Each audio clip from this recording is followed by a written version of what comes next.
తెలుగు నేల పులకించింది. గోదారమ్మ పండుగ వచ్చేసింది. వేదంలో ఘోషించే గోదావరమ్మ పుష్కర శోభతో తెలుగు రాష్ట్రాలు పులకించాయి. తొలి పుష్కర స్నానం కోసం భక్తులు గోదావరి గట్టుపై గుమిగూడారు. తెలంగాణలో ఉదయం 6:21 ఆంధ్రప్రదేశ్లో 6:26 దేవగురువు బృహస్పతి సింహరాశిలోకి ప్రవేశించే సమయాన కరీంనగర్ ధర్మపురిలో తెలంగాణ ముఖ్యమంత్రి కేసీఆర్ దంపతులు, అలాగే రాజమండ్రి పుష్కర ఘాట్లో ఏపీ సీఎం చంద్రబాబు దంపతులతో తొలి పుష్కర స్నానం ఆచరించారు. 144 ఏళ్లకు ఒకసారి వచ్చే మహా పుష్కర వేడుకలో పాల్గొనేందుకు లక్షల మంది భక్తులు గోదారమ్మ ఒడిలోకి చేరుకుంటున్నారు. పుష్కర క్రతువును దిగ్విజయం చేసేందుకు 2 రాష్ట్రాల ప్రభుత్వాలు ముమ్మర ఏర్పాట్లు చేశాయి.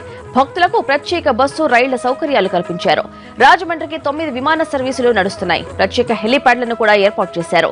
ఏపీలోని 10 పుష్కర నగరాల్లో 260 ఘాట్లు ఏర్పాటు చేశారు. తెలంగాణలో 106 పుష్కర ఘాట్లు ఏర్పాటు చేసింది. పుష్కర ఘాట్లకు దగ్గరలో స్నానాల గదుల్ని ఏర్పాటు చేశారు అధికారులు. ఎప్పటికప్పుడు సీసీ కెమెరాలతో వాటిని పర్యవేక్షిస్తున్నారు. ఘాట్ల దగ్గర పోలీసు బందోబస్తుతో పాటు గజ ఈతగాళ్లను కూడా సిద్ధం చేశారు.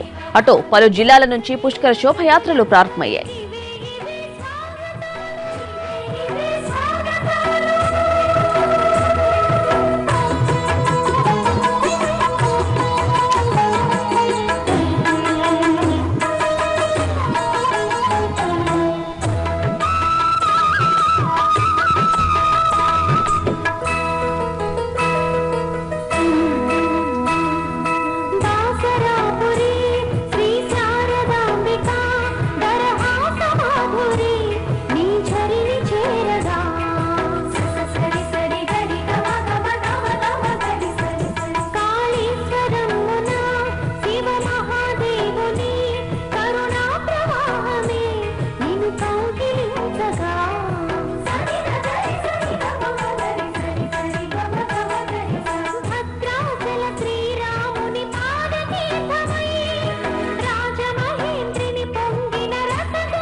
అఖండ గోదావరి నది పుష్కర శోభతో పరుగులు పెడుతోంది. అధికారికంగా పుష్కరాలు ప్రారంభమయ్యాయి.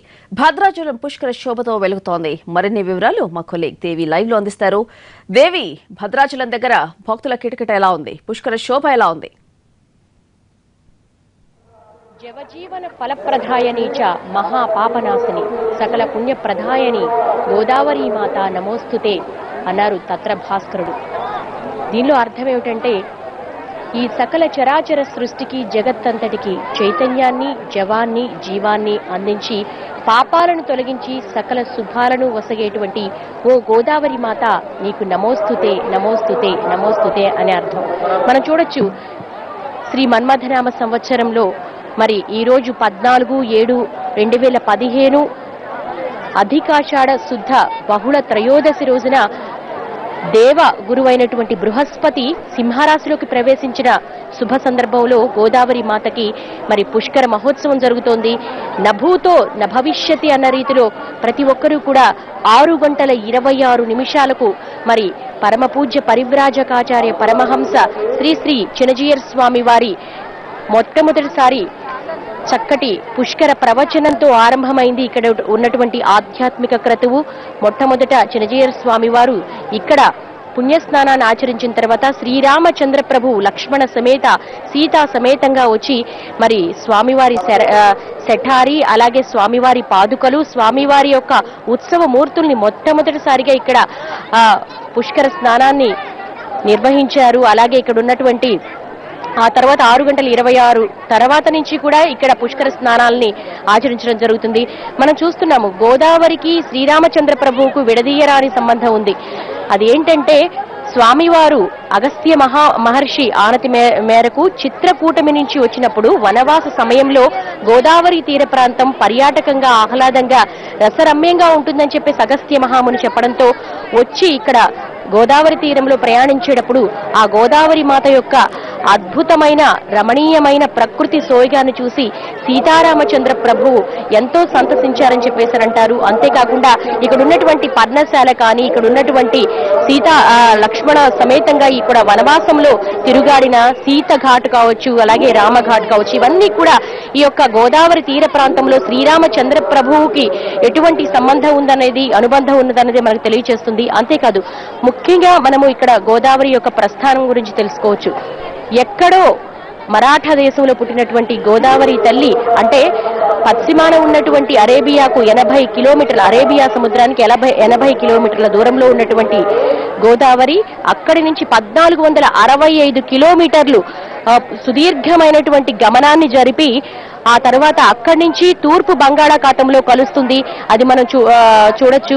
ఆ తర్వాత త్రయంబకేశ్వరుని పాదాల చెంతనున్నటువంటి నాసిక్ లో పుట్టినటువంటి గోదావరి మాత మరి అనేక వాగులుగా వంకలుగా జలాశయాలుగా ప్రవహిస్తూ వచ్చి ఇక్కడ రామభద్రుని పాదాల చెంత మరి చక్కగా ఇక్కడ ఉన్నటువంటి పడమటి కనుమలు కావచ్చు, తూర్పు కనుమలు కాకుండా ప్రవహిస్తూ వెళుతూ ఉంది. ఇక్కడ చూడొచ్చు జన సందోహం, చాలా మంది స్నానాలు చేస్తున్నారు. వారితో మాట్లాడిన తర్వాత ఈ పుష్కరానికి సంబంధించినటువంటి కథను తెలుసుకుందాం.